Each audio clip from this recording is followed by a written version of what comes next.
Well, welcome back for me here. You guys been holding it down. Great job. But again, it's Jacob Crotty here. We are here for our daily sales dojo. Just going over some topics here. Want to welcome again Miss Penny Saylor, Brad Jenkins, and Victoria Lewis here. So I've been out for a few days. So what's been going on? I've not seen any bling. I got a little bling now.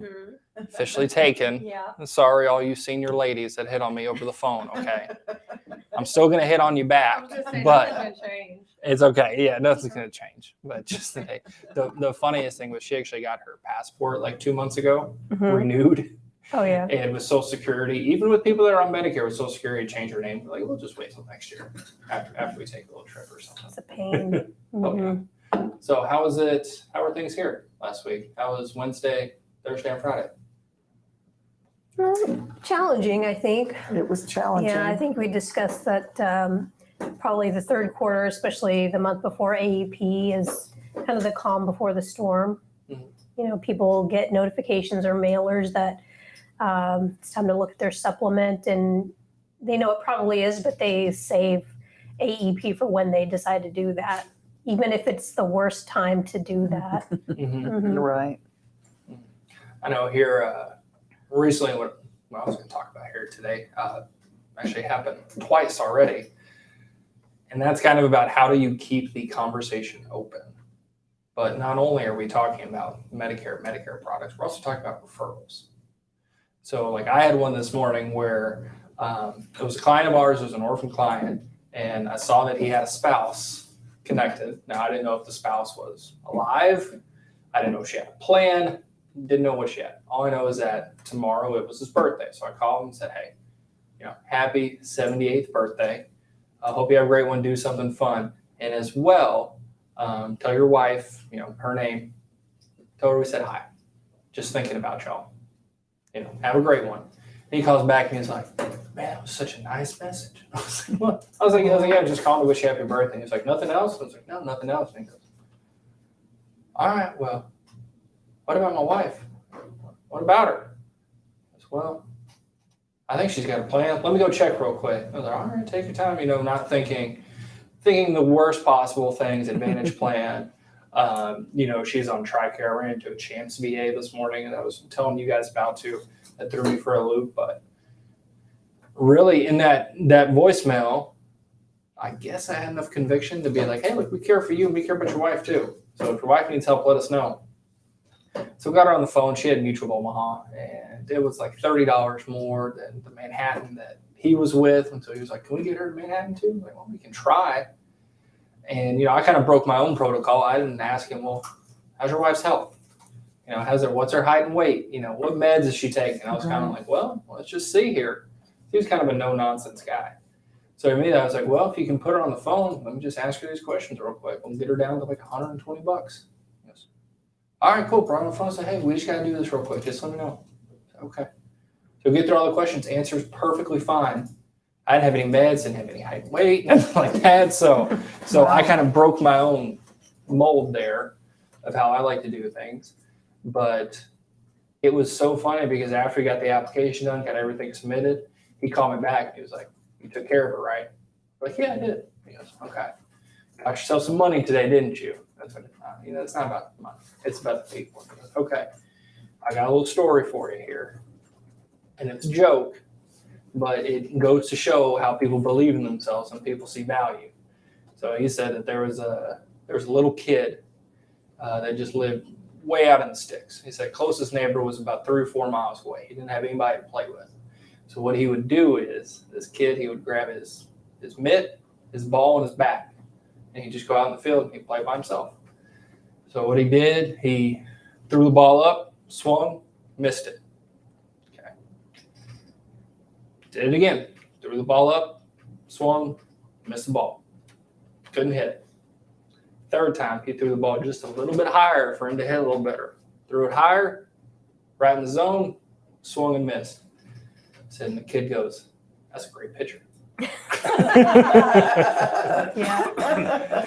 So it was, and that was a little one I just had to work in there. But really, and that's what I want to bring it up to you guys here. How do you keep it so open and, still have the ability to talk about things that are like final expense, that are like cancer plans, that are like referrals. Because now a lot of times, like you said, we're kind of in that predicament to where people want to wait until AEP, but they don't realize they can get it done now instead of waiting. So Penny, I'll start with you here. How do you kind of like to keep the conversation open so you don't get pigeonholed into talking about one and one thing only? Well, I think if you, especially when you're talking about referrals, if you've brought it up with the person that you were originally working with, and gone through the process and had your open conversation going through the whole time, then I think they kind of expect that. If they're referring their neighbor, they think you're going to do all that, and you've already got kind of an open door for that person, because you can always say, well, Jim probably told you. We go through everything and make sure exactly your whole picture so we can recommend, and but just if you've done the process well the first time through, then everybody that person refers to you is going to think you're going to go through that whole thing with them, probably. Not necessarily, they don't all know, but at least you have an easy way to bring that up at the very beginning of the phone call, that you need to go through the process and make sure you understand their whole picture. And people are usually pretty happy to do that, because so many people don't. Oh, you don't need this? Okay, bye. And they hang out. They've had so many other experiences that I think it's refreshing to have somebody who'll take the time and go through everything with you. So I've had some pretty good luck with families referring others, and neighbors or friends or other family members. Mm-hmm. Now, Brad, that's kind of going over to you here, because in this situation, I've never even talked to that guy before. He was somebody who's been on the books for 7-8 years. He's been rewritten a few times. I think this is the first time I've ever contacted him and just left him a voicemail. Mm-hmm. So more for those that you don't go through the process with, how do you kind of keep it open and show people that it's like, look, I'm not only here to help you, but I can help anybody else that you need me to help. Well, people that we haven't talked to or you've never talked to before, you're kind of starting from square one. Mm-hmm. You have to build a rapport. Now he called you back, so that's a good sign. He was already willing to talk about supplements and that sort of thing. Thank you for the birthday call. And generally this time of year, people have questions on Part B or whatever, but there's a pretty good discovery that needs to take place there, find out where they're at. I don't like to jump right into a sales mode on a birthday call. Mm-hmm. You have to have either a relationship there, and when you start talking about referrals, again, it's got to be seated properly. Every call is different from that respect, but when you have a spouse involved and they're younger, we have a lot of them on the books where the husband is particularly older, and it's important during that initial conversation to get, the file created for the spouse. So we know, okay, if she's 63, she's going to be ready in a couple of years. We want to make sure that we stay in touch and bring that up, because they're going to get hammered turning 65. We know that. Generally, I get a lot of referrals from clients that just, if you have a good solution for them, they're going to tell their friends, people that are Medicare age, they talk about Medicare. Mm-hmm. They do, and you can kind of seed that in there. Do you have a lot of friends in the area you get together with, and mention referrals, and you can come flat out and say, look, we really get most of our business from referrals. You can feel confident that I'm going to take care of them the same way I've taken care of you. This is what keeps food on the table, and just be honest with them. I usually say, look, I don't cold call anybody, which I'm very limited to anyway. Mm-hmm. But it's this is how we grow our business, and it's kind of like when you come in with us, you're part of our family. We want to extend that out. But just regressing back to the beginning, what I was saying, you really have to get the discovery there, go back to the relationship building, the trust factor, before you start introducing things like referrals and add-on products and that sort of thing. Victoria, what about you? I do that in a couple of ways. So when I'm first like getting ready to present to someone, I ask them straightforward, which is, does anybody help you with this insurance stuff? Does anybody help you make the decisions? I think that helps me twofold. It helps to identify any or surpass any objections that might come later on. Like I might have to talk to my spouse or have to talk to my niece who helps me with this, but also if they, that leaves the door open to saying something like, oh yeah, my spouse helps me, or no, my spouse is here, but I do it all myself. And it kind of opens the door to, oh, well, did your spouse need some help with that stuff? Or, if there's another family member, did they also, what kind of insurance do they have? Did they need my help with anything? Also, I noticed with birthday calls that I was helping when I first started with Frank's, it really did help to see that even though maybe there was a spouse or family member that we didn't help or weren't of Medicare age, they still they log them as a somebody who's a joint person, connect to that person's account, because then I could ask about them. Maybe it wasn't time for them to go on Medicare then, but it might be coming soon now. So that seemed to help to open that door there.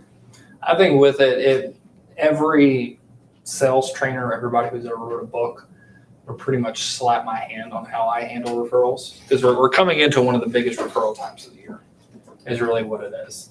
But me, I know I should bring it up more, but I let my work talk for myself and say, if you get in a situation, you have a guy. I'm here to help. So like Monday and Tuesday when I was working from home, I had a really interesting one.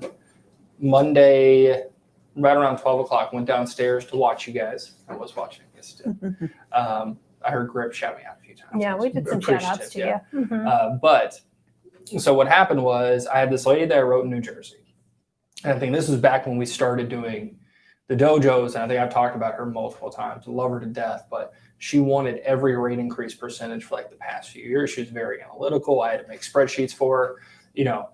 For a lot of agents out there, you're going to go, God, just what a pain, right? Like, just trust me on this. Like, I have your best interest in mind here. I know what I'm doing. But she was really very analytical. And in helping her, it was a 3-week process. It wasn't a one-call close. It was actually a website lead that then I got a hold of, and there was an hour conversation. Well, then she had to run. Well, then 2 days later, it was another hour conversation, then another hour conversation, and then back and forth with emails about Medicare. But I was able to help her. And then, I said, I do this all around the country too. So if you have anybody that that needs help, just let me know. She goes, at the very end, she goes, well, my boyfriend lives in New Jersey. I go, oh, really? And she goes, yeah. And he's got a Medicare too. Do you want to see what you can do for him? And I go, you know what, sure. Not to be pushy, like, oh my God, what's his name? What's his date of birth? I was like, just have him email me. Just have him shoot me an email. Just very simple, on their time. Not trying to push it. Yeah. Not trying to seem needy or anything like that. So, just do it on their time. So then he emailed me like a week later. I wrote him, but Monday at like 12:15, I got an email from her. And then at 12:16, I got an email from her neighbor. And this is how disconnected we're getting from just this one individual that I've helped, her and her boyfriend. This is her neighbor's sister that lives in a different state than everybody else. So what happened, and it was actually pretty sad. So her husband passed away, like around the 15th or 16th of last month. So she called on, I think it was what was Monday, like the 29th or the 3rd? It might have been the 29th. So she called their retirement plan to let her know, hey, he's passed away. She was the dependent on it. He was the primary for the school teacher's retirement. But so she called, thinking, okay, like we just have to report his passing, everything's the same, blah, blah, blah. And they go, okay, well, actually, you're losing your coverage in 2 days because the primary beneficiary is now deceased and we don't continue on spousal coverage. Wow. That's not a good school district. So it was in the Northeast, but it was so funny because I got an email from her at 12:15 saying, "Hey, this is my neighbor's sister," or I think it was even sister-in-law. She's like, "This is my neighbor's sister-in-law, and she needs help." Okay. Then at 12:16, I got the neighbor emailing me, "Hi, I'm emailing you about my sister-in-law." Then at like 12:21, I got an email from her that's like, "Hey, I need help. Bill and Susan, they might have emailed you too." I mean, so now I'm in contact with all three people. So naturally, what I do is the actual neighbor, he was the main point of contact. He was like, "Look, call me first so we can go over some stuff before you call her." So, okay. So got him in the loop. That was like a 15-minute call. Called her, and at first I had to kind of stop myself because I was thinking, okay, teacher's retirement, let's see, we're losing coverage here, so we're guaranteed issue anywhere we want. We just have to get a letter. Well, it turns out she called, and it takes them 90 days to generate that letter from the teacher's retirement. So I was like, okay, well, I was like, well, you're kind of used to it. We can look at Advantage plans and things like that. So kind of went into the Advantage plan route with $0 premiums, how they work. And then she goes, I don't want one of those. I want a supplement. I was like, oh, thank God.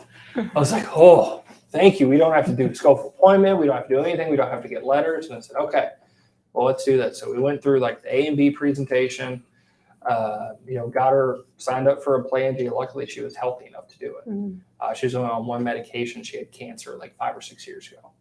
So it's really playing all your cards at the right time is when it happens. So did all of it, get through it. And then at the very end, so when we pushed everything off to Cigna, got everything submitted, I kept her in the loop. Right after I got off the phone with her, I called the neighbor and let him know, hey, look, we submitted for Cigna, this plan G. We also got her a drug plan set to go. Do you want me to go over the coverage with you? Just so you know how it works. And he was like, I'm on Medicare too, but go ahead, just go over it with me. I was like, okay, so get a sheet of paper here. And this is all on Monday. So I go through an A and B presentation with him, and he's in an Advantage plan. And he's like, this thing sucks. I was like, yeah. And he was like, how much is she paying for this? I was like, $150. He was like, that's it? For all this coverage? And I was like, yeah. He goes, oh, you got to get me out of this, Jacob. I was like, okay, I'll take a look. I'll take a look in October. I'll set an appointment.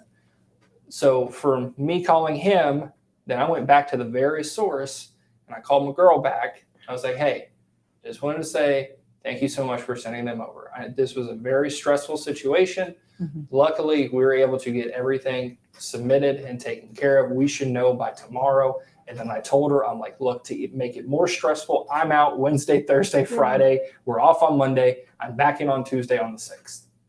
So I'm not going to be here just to add into everything. And she goes, that's completely fine. I'm not worried about it. Everything's going to be okay. So I kept everyone in the loop.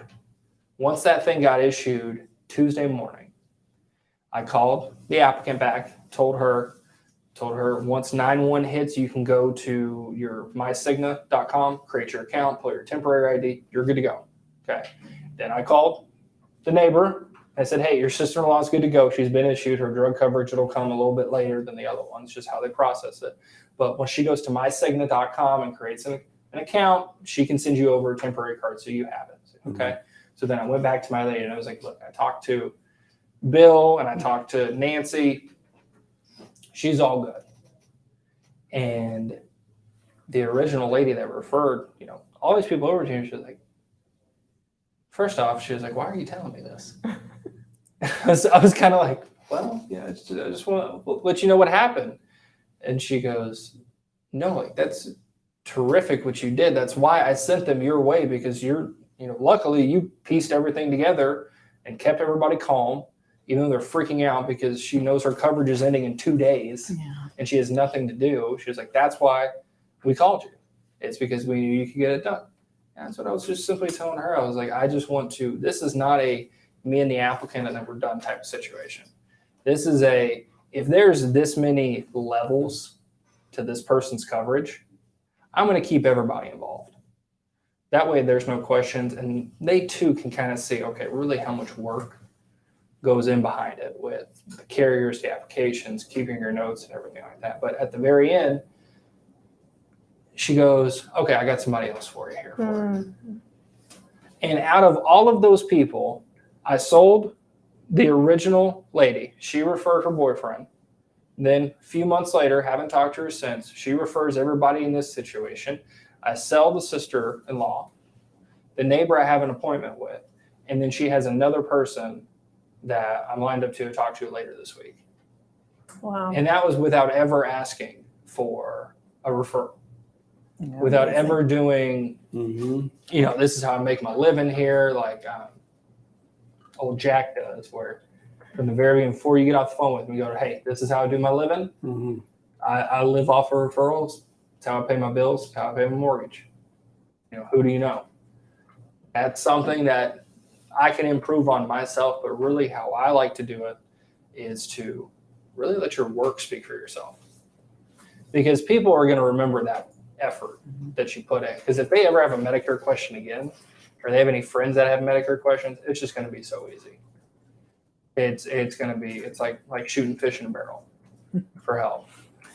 What I find is that when you have a complicated situation and you take care of it, let's say like a really confusing, underwritten situation where you're trying to piece all this stuff together, you wait until the thing goes through, then you call them back and say, okay, here's what we did. You've got a great premium now. That's the time you start asking about the referrals. A lot of times with spouses, you go to switch. Well, let's see if you get this done first. Let's see how you perform here. And then we'll talk about more business. But you did a good job with that. I mean, it just shows it's like I talked about the other day, it's like yeast. You get so many people out there and then they have their friends. And it just comes down to being conscientious and doing a good job, doing the extra work that takes place. And there's a lot of behind the scenes work that, people don't realize that goes on, and all the phone calls with carriers and everything else and computer issues and whatever it takes. It's a lot of work, let's face it. And when you can get it done and do it right, you're going to get the referrals, because not a whole lot of agents, capitalize on that. They really don't. It's kind of like a one and done thing, and especially with Advantage plans, we all know that. But moving forward, I mean, it's really, especially in this day and age, you can't get people on the phone. They get hammered by telemarketers. To work that end of it through a network of clients, it really is the way to go. I'll tell you, you've already got a trust factor built in. And we need to capitalize more on that, but do it in a smart way.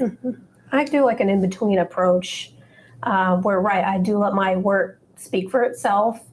And I, instead of saying, give me the list and, list 5 people that I can help right now that you can refer to me, between that extreme, I don't do that. I do that, I ask them, how do you feel now that we've gotten this off your shoulders? And I have them reply back to me, oh, I feel so much better.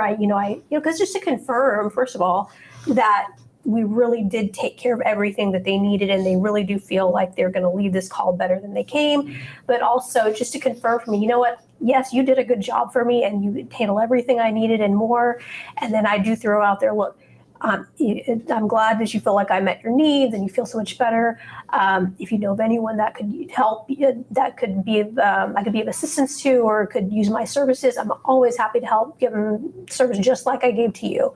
And I do, like I said, let my work speak for itself, but also put it out there, because sometimes it doesn't even occur to them that, oh, somebody else could, use your help. And then I shoot them an email, because, that's an easy thing to forward around to people. So I do kind of a mid type of referral system that seems to work for me. It doesn't come off as desperate, and I'm not pounding them for, give me the list, give me names, I don't follow that route. It's a nice, easy transition. I feel like that works for me.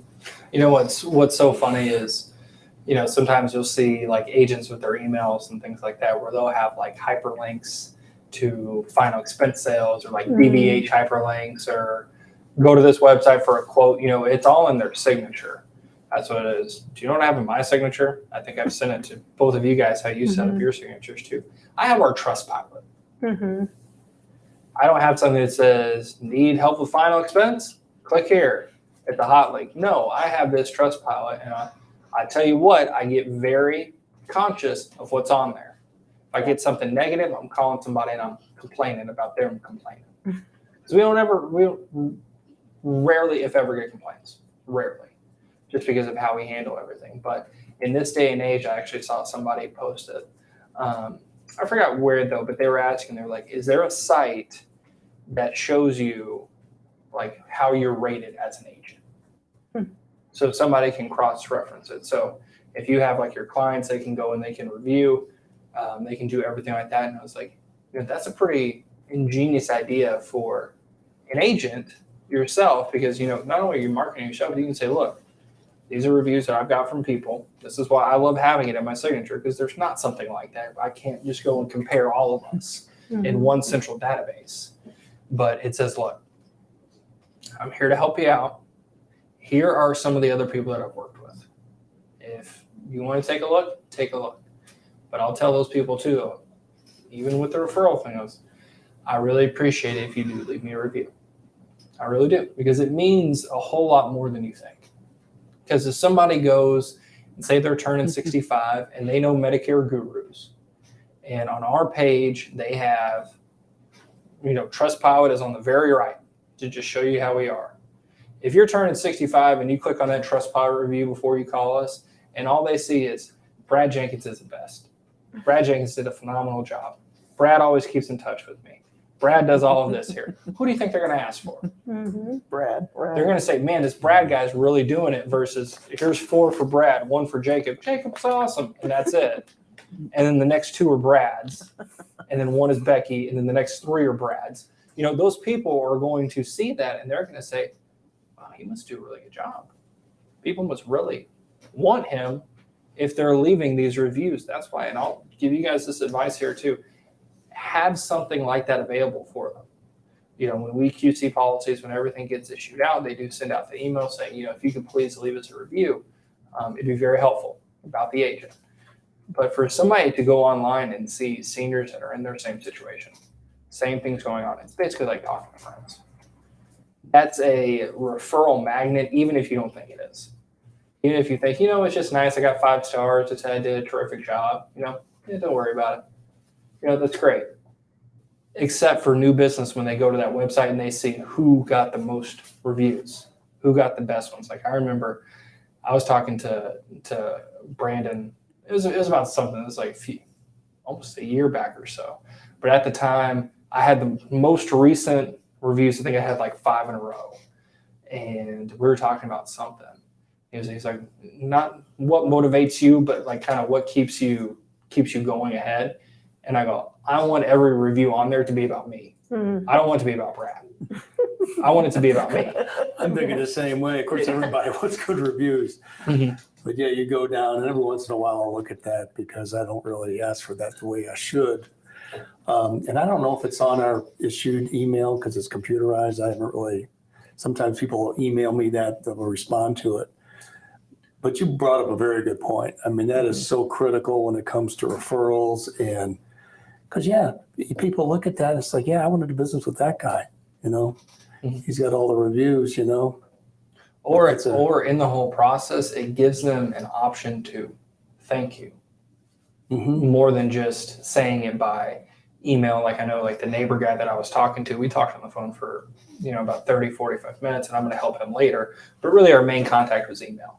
So every time I had an update, I was like, hey, I talked to her, we got this submitted, or hey, I called Cigna, here's the update. Hey, I did all of this. It's just quick email. So it's the quickest way to get a hold of him. And he really appreciated that. And it's something for him, when he left me a review, it wasn't even, he goes, Jacob didn't even help me with my Medicare. It was like, he helped my sister-in-law. I was just guided to him from somebody else. And that's really what people can see when you do read those reviews, because those reviews are important. And, you need to ask for them, but they really show you who people want to work with.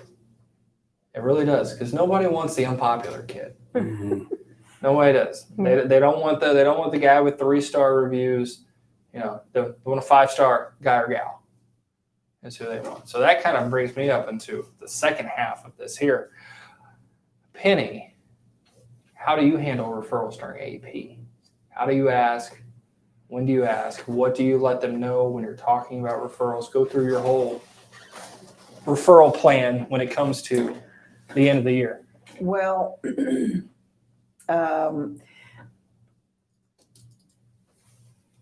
if the call is going nicely and going well and we have a good rapport, and especially when we've found a plan that is really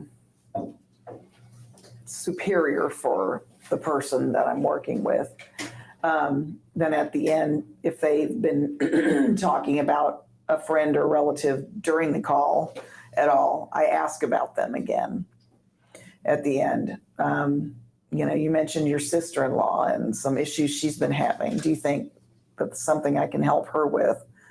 And, or something like that to show that you were interested and you were listening during the conversation. Sometimes they just bring it up in passing, but usually it's because they're thinking about that very thing already about, I wonder if she could help my sister-in-law find a plan, or whatever. And so it seems like usually when I know I've done a good job and we have a good rapport building all through the call, it's pretty easy to ask about whoever they've been talking about during the call. And so I guess that's one of the things that I will be doing. I'll also certainly try to remember to ask. I know that during AEP we get so rushed, I guess, by some of the phone calls that I may not always remember to ask. But hopefully, I don't want to go fast. I would just want to make sure I'm taking care of each person that I talk to in the right way. So it should be a part of each of those calls. Okay. Mm-hmm. And Victoria, I'll go to you with this one to kind of rephrase it a little bit. During AEP, when 50% of the people you can sign up without any underwriting, doesn't matter. Mm-hmm. Okay. It's just a name to a form. When you're getting referrals, how do you create the value of yourself in that conversation if you are swamped that day, if you are pressed for time, if it is 5:30, 6 o'clock, and you've been here since 7 a.m. and you've got 7 hours of talk time? Mm-hmm. How do you, in that hectic time, create the value to that client to make them say, I want them to help my friend? Mm-hmm. Actually, during AEP, when I think a lot of agents, it's easy to gloss over asking for referrals because you're swimming in business. I actually push harder. I do change my approach for referrals. Actually, so when I'll help that person, I'll tell them, look, I'm glad you're happy with how everything went. I'm super swamped, but if you, do you have anybody that also needs my help? Because if so, now's the time to do it. And I will wait for them to tell me if they have anybody, and if they do, tell them, look, I will make the time for that person. And that's how I do press a little harder and kind of put their feet to the fire a little bit. But I think just kind of letting them know that, look, this is the time to do it if you're going to, because it's tough to get in touch with anybody right now. But I will make space for this person because of you. But definitely refer them directly. So that's kind of how I make them see that, look, not only do they get good service from me, but I'm willing to make some specific time or opening in my crazy schedule for that person if they need my help.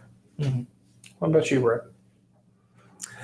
Yeah, it's AAP is a little bit tricky because if you get so swamped, and I'm the same way, it's like, wow, can I take on more?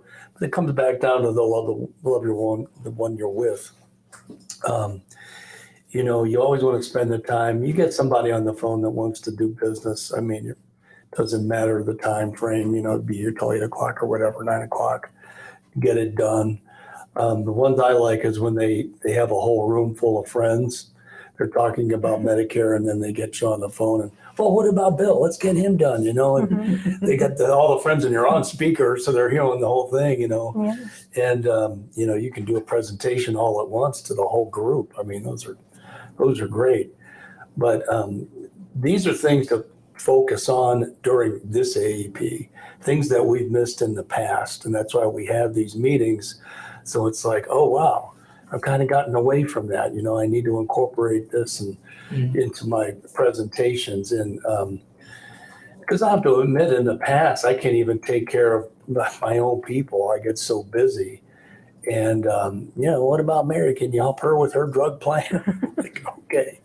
You know, and it's, you know, you're in battle with yourself at that point, you know, because you have other people to take care of, you have appointments set, you know, you have to schedule things properly. You know, I might not be able to help you right now, but let's schedule a time, and they appreciate that.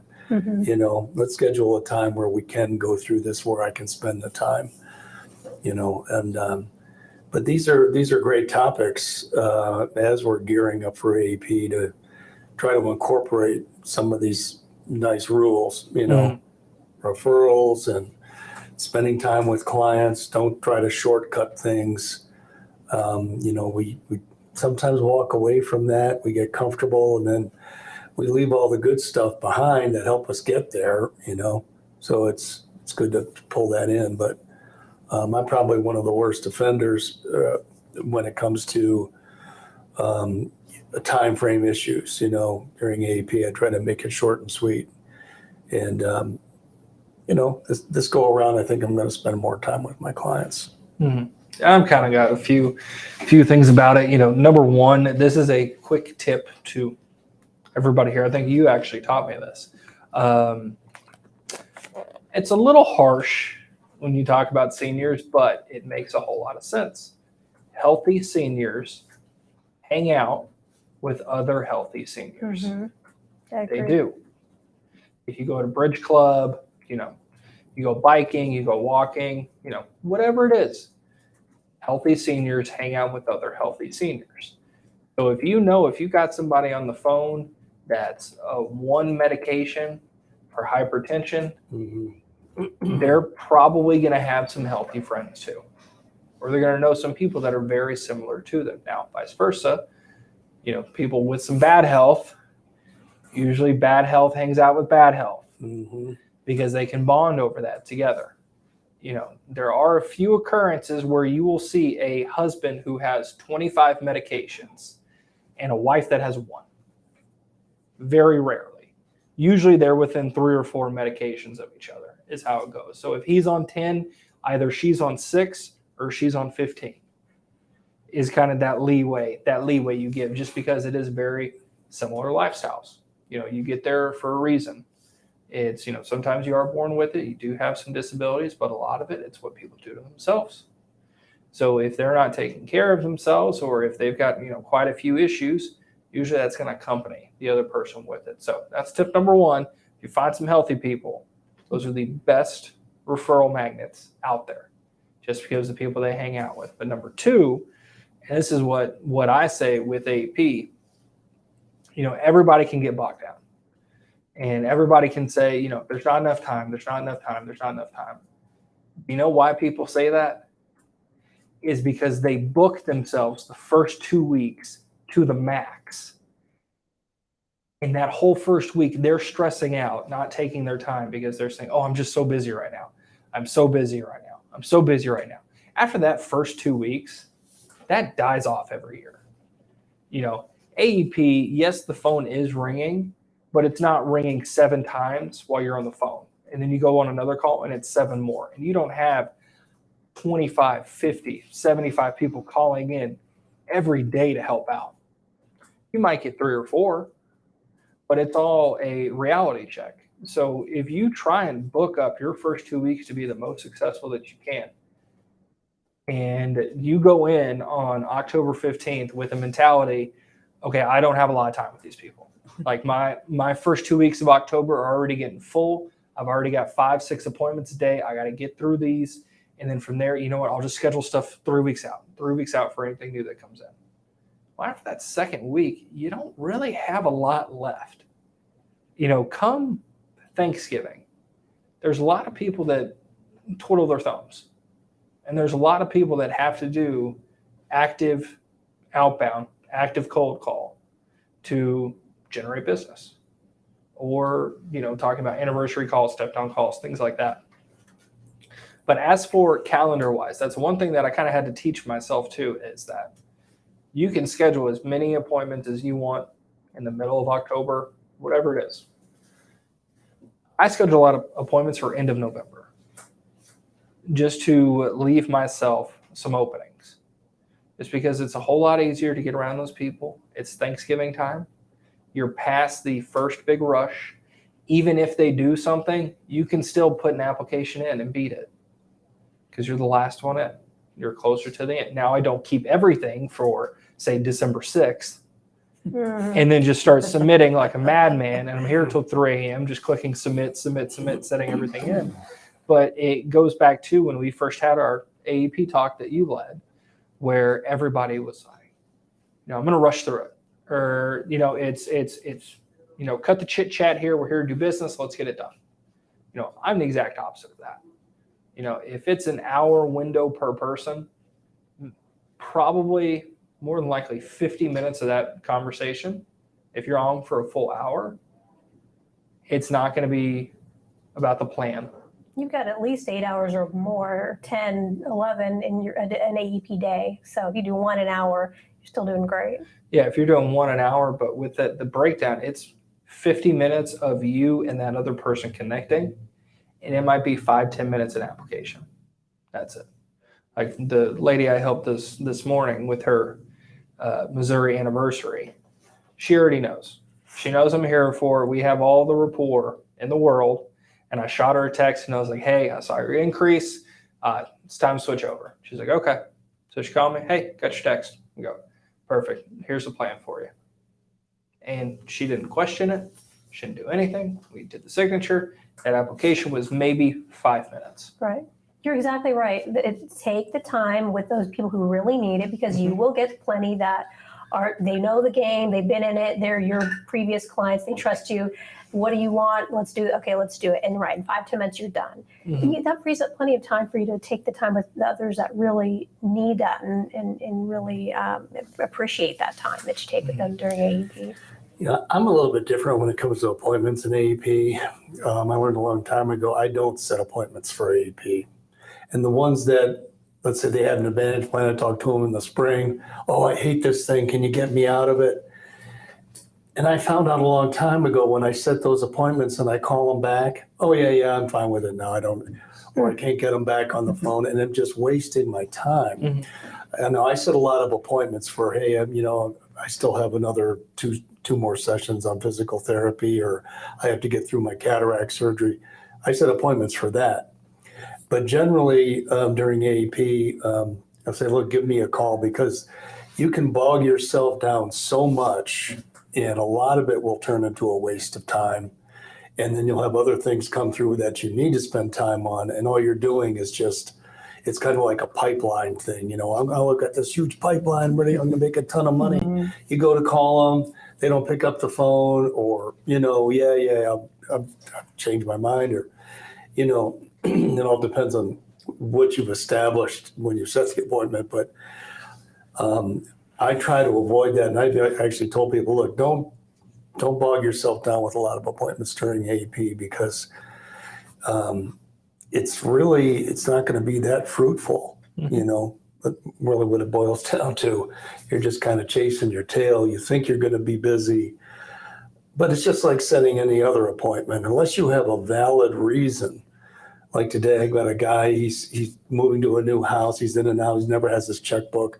I've got the application done. I need to call him back to get the bank info. That's a valid appointment, But when it comes down to a pipeline, and with Advantage plans, perhaps it's different. As you guys know, I don't do those. Everything's about AEP, with Advantage plans.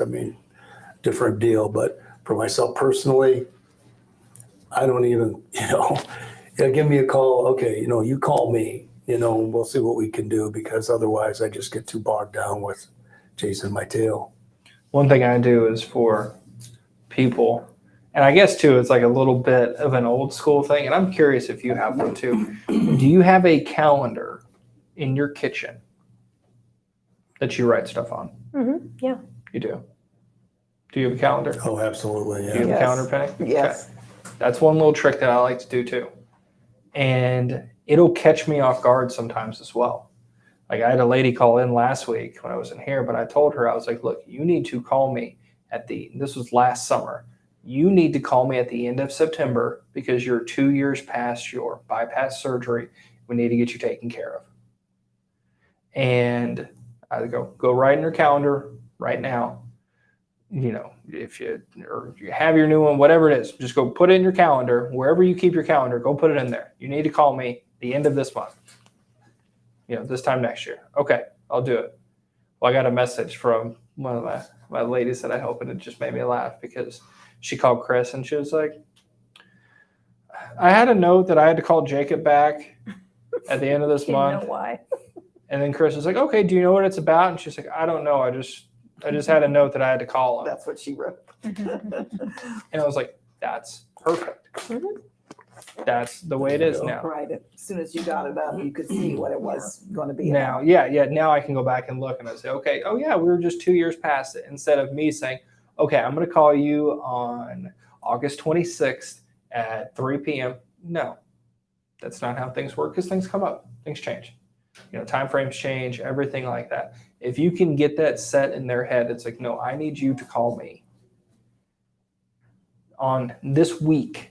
Not even this day, not even this time. I need you to call me in this time frame that I'm giving you. Call me at this third week in whatever it is. Do that instead of saying, you know, for a lot of those, hey, I'm going to call you October 15th and we're going to get you all taken care of. And then, you know, this might be somebody who is on a D-SNP plan that you talked to in April. A lot of those people, have you talked to them since? No. Do you really think they're going to hold the appointment? No. No. So again, too, where you're talking about false pretenses, where Mhm. with a lot of appointments, if it's not something that to where you have a scheduling conflict, or this is the only time that you can get it done, will I actually ever put a hard appointment in? Right.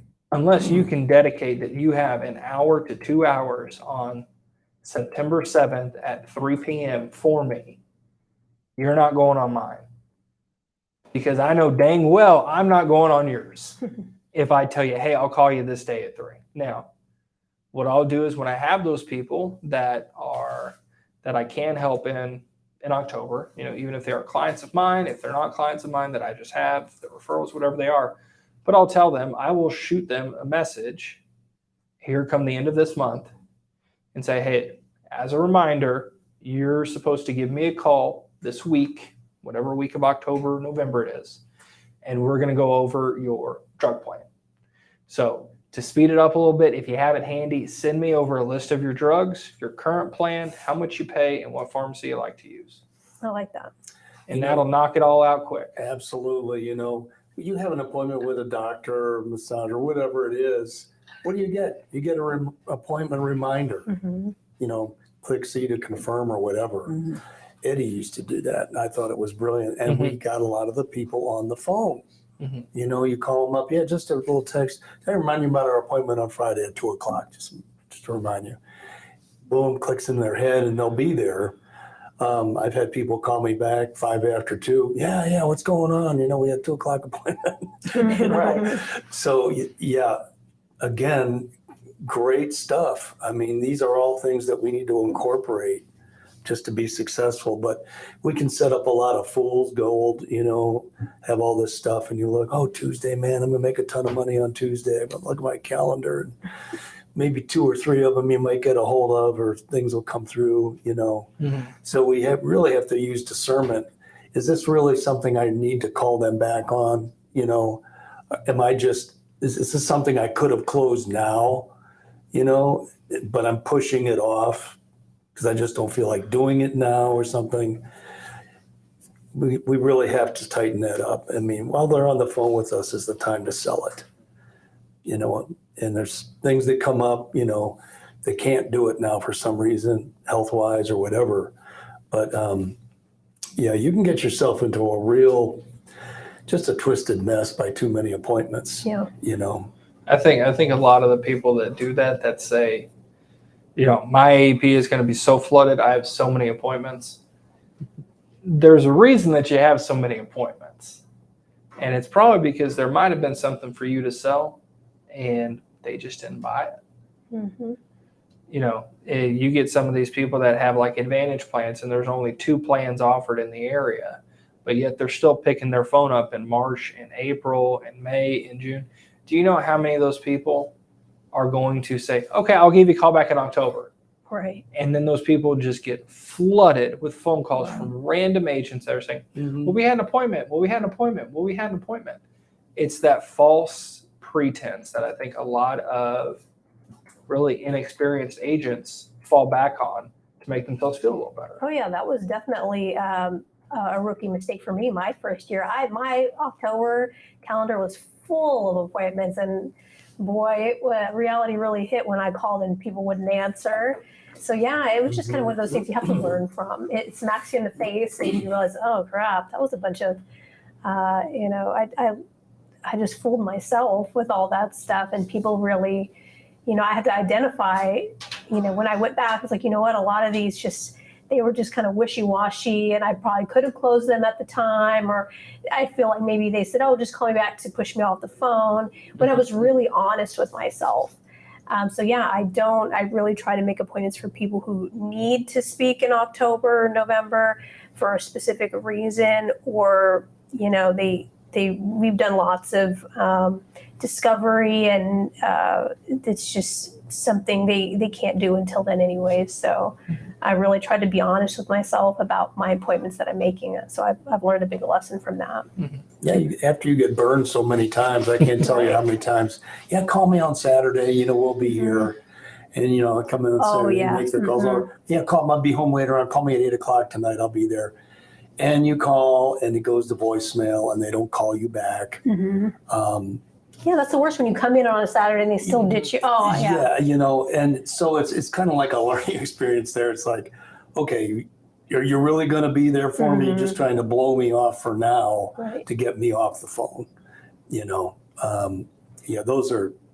Those are wake up calls. And kind of how we circle everything back in as we kind of wrap everything up here for today.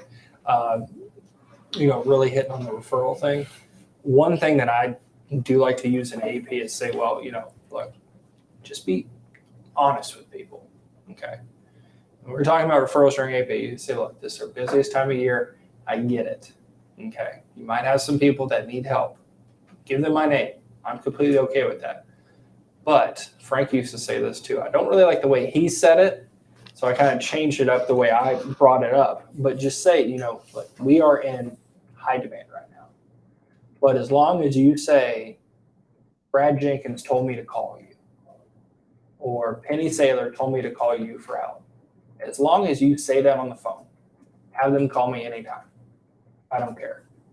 But as for me reaching out, it's going to be really scarce. There's going to be times where we can, there's going to be times where we can't. It's so much easier for you to call in or whoever your friend is and say, hi, I'm looking for Jacob. Okay, are you, current client of his?